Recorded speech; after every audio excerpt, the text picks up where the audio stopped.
નમસ્કાર મિત્રો, એજ સફરમાં આપનું હાર્દિક સ્વાગત છે। આપના પ્રતિભાવો મળ્યા અને ગમ્યા પણ ખરા। અમારો એ પ્રયાસ રહેશે કે આપને વધારે સારું કન્ટેન્ટ આપીએ। તેના માટે અમે આગળના વિડીયોમાં ફેરફાર પણ કરીશું અને આપની માંગ મુજબ દરેક મુદ્દાઓનું એનાલિસિસ થાય તેવા પણ પ્રયાસ કરીશું। તો આમ જ આપના અમૂલ્ય પ્રતિભાવો આપતા રહેશો।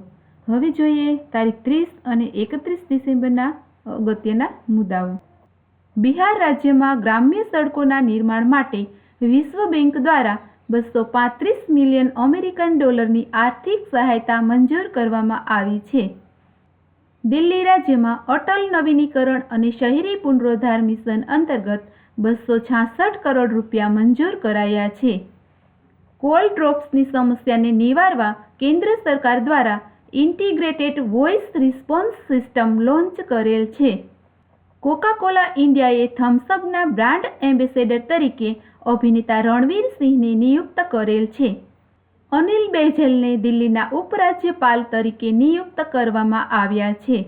એસપી વૈદને જમ્મુ કાશ્મીર પોલીસના નવા મહાનિર્દેશક તરીકે નિયુક્ત કરવામાં આવ્યા છે।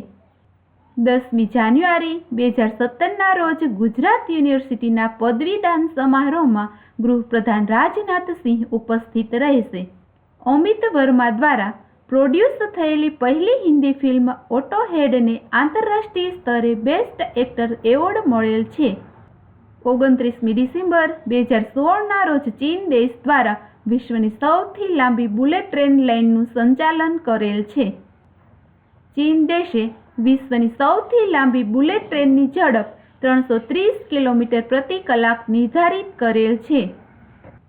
સૌથી વધારે મોબાઈલ ફોન વાપરનાર દેશોમાં ફિનલેન્ડ મોખરે છે। ત્યાંના સરેરાશ સિમ કાર્ડ દીઠ 9 GB ડેટા વપરાય છે। પાકિસ્તાન દેશ દ્વારા ચીનની સહાયતાથી પ્રારંભ કરાયેલા ત્રીજા પરમાણુ ઉર્જા એકમનું નામ ચશ્મા 3 રાખવામાં આવેલ છે। 1 જાન્યુઆરી 2017થી રાજકોટના ખંડેરી સ્ટેડિયમ ખાતે રણજી ટ્રોફીની પ્રથમ સેમીફાઇનલ મેચ મુંબઈ અને તમિલનાડુની ટીમ વચ્ચે રમાશે। તાઇવાનની બેડમિન્ટન ખેલાડી તાઈ જુ ઇંગને પોતાની પ્લેઇંગ સ્ટાઇલને કારણે તેની રમતની ટેલેન્ટેડ ગર્લ તરીકે પણ ઓળખવામાં આવે છે।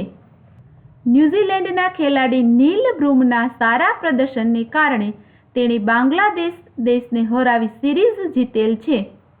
હાલમાં ગુજરાતના સમિત ગોહેલે ક્રિકેટમાં 117 વર્ષ જૂનો રેકોર્ડ તોડેલ છે। સર્બિયાના ટેનિસ ખેલાડી ઇવાનોવિચે રમતમાંથી નિવૃત્તિ લેવાની જાહેરાત કરેલ છે। પાકિસ્તાન દેશ દ્વારા 28મી ડિસેમ્બર 2016ના રોજ ત્યાંના વડાપ્રધાન નવાઝ શરીફ દ્વારા પરમાણુ ઉર્જા એકમનો પ્રારંભ કરેલ છે। રાષ્ટ્રીય વન્યજીવ બોર્ડ દ્વારા કેન બેતવા નદી જોડ પરિયોજનાને મંજૂરી આપવામાં આવેલ છે। આઈઆઈટી મદ્રાસની 17 જેટલી વેબસાઇટ હાલમાં કોઈ હેકર દ્વારા હેક કરવામાં આવી છે। કેન્દ્રીય કેબિનેટ મંત્રાલય દ્વારા દેશની પ્રથમ pharmaceutical company Bengal chemicals and ફાર્માસ્યુટિકલને વેચવાની સરકારે મંજૂરી આપી દીધેલ છે। દેશમાં 10 રાજ્યોની 250 મંડીઓ ઇલેક્ટ્રોનિક નેશનલ એગ્રીકલ્ચર માર્કેટ સાથે લિંક કરવામાં આવી છે। દેશના કૃષિ માર્કેટમાં ઇલેક્ટ્રોનિક પ્લેટફોર્મ દ્વારા ટ્રેડિંગ થાય તે માટે સરકારે electronic national agriculture market project હાથ ધર્યો છે। આઈટીડીસીનું પૂરું નામ ઇન્ડિયન ટુરિઝમ ડેવલપમેન્ટ કોર્પોરેશન થાય છે। હાલમાં ભારત સરકાર દ્વારા ₹1200 કરોડના 6 એફડીઆઈ પ્રસ્તાવને મંજૂરી આપેલ છે।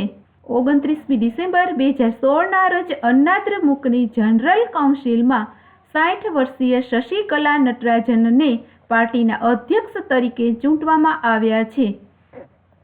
હાલ ફિલિપાઇન્સ દેશના રાષ્ટ્રપતિ તરીકે રોડ્રિગો દુર્તતે ફરજ બજાવી રહ્યા છે। ચીન અને નેપાળ દેશ વચ્ચે સંયુક્ત સૈન્ય અભ્યાસ પ્રતિકાર 1 આયોજિત કરવામાં આવશે। પર્લ હાર્બર ઘટના પર સંવેદના વ્યક્ત કરનાર શિન્ઝો અબે પ્રથમ જાપાની પ્રધાનમંત્રી બનેલ છે. ચીનના પશ્ચિમ વિસ્તારમાં આવેલો બેઇપેંગ જિયાંગ બ્રિજ વિશ્વનો સૌથી વધારે ઊંચાઈએ એટલે કે 1850 ફૂટ ઊંચો હાઈવે બનેલ છે. ભારતીય જિમ્નાસ્ટ દીપા કર્માકરને BMW ગાડીને બદલે 25 લાખ રૂપિયા આપવામાં આવેલ છે. આર્જેન્ટિનાના ખેલાડી કાર્લોસ તેવેઝે ચાઇનીઝ સુપર લીગની શાંઘાઈ શેનહુઆ ટીમ સાથે £6,15,000 સાથે પ્રતિ સપ્તાહના કરાર થવાથી તેઓ વિશ્વના સૌથી મોંઘા ફૂટબોલર બન્યા છે. ઓસ્ટ્રેલિયન ટીમના સહાયક કોચ તરીકે હાલ ગિલેસ્પીને લેવામાં આવ્યા છે. વર્ષ 2008માં ફ્રેન્ચ ઓપન ચેમ્પિયનશિપનો ખિતાબ એના ઇવાનોવિકે જીત્યો હતો. એટલેટિકો ડી કોલકાતા ટીમ દ્વારા હાલમાં હીરો ઇન્ડિયન સુપર લીગનું ટાઇટલ જીતી લીધેલ છે. તાજેતરમાં મેરી કોમને મહાપુરુષ પુરસ્કારથી સન્માનિત કરવામાં આવ્યા છે. અમદાવાદ વડોદરા બાદ ગુજરાતમાં ત્રીજું આંતરરાષ્ટ્રીય કક્ષાનું એરપોર્ટ રાજકોટ ખાતે તૈયાર કરવામાં આવશે. કેન્દ્ર સરકાર દ્વારા તિરુપુર રંગાઈ ઉદ્યોગ માટે 200 કરોડ રૂપિયા મંજૂર કરેલ છે. હોલિવૂડ અભિનેત્રી ડેબી રેનોલ્ડ્સનું 28મી ડિસેમ્બર 2016ના રોજ 84 વર્ષની વયે અવસાન થયેલ છે.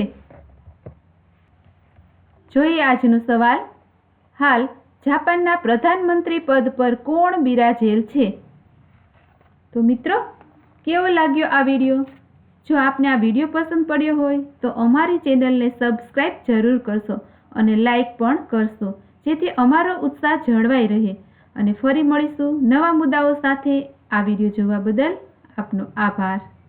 અમારા તમામ અપડેટ માટે ગૂગલ પ્લે સ્ટોર પર જઈ EDUSAFAR અલબત્ત EDUSAFAR લખી સર્ચ કરી આપ પહેલી જ એપ્લિકેશન ઇન્સ્ટોલ કરશો. આ વિડીયો જોવા બદલ આપનો ખૂબ ખૂબ આભાર.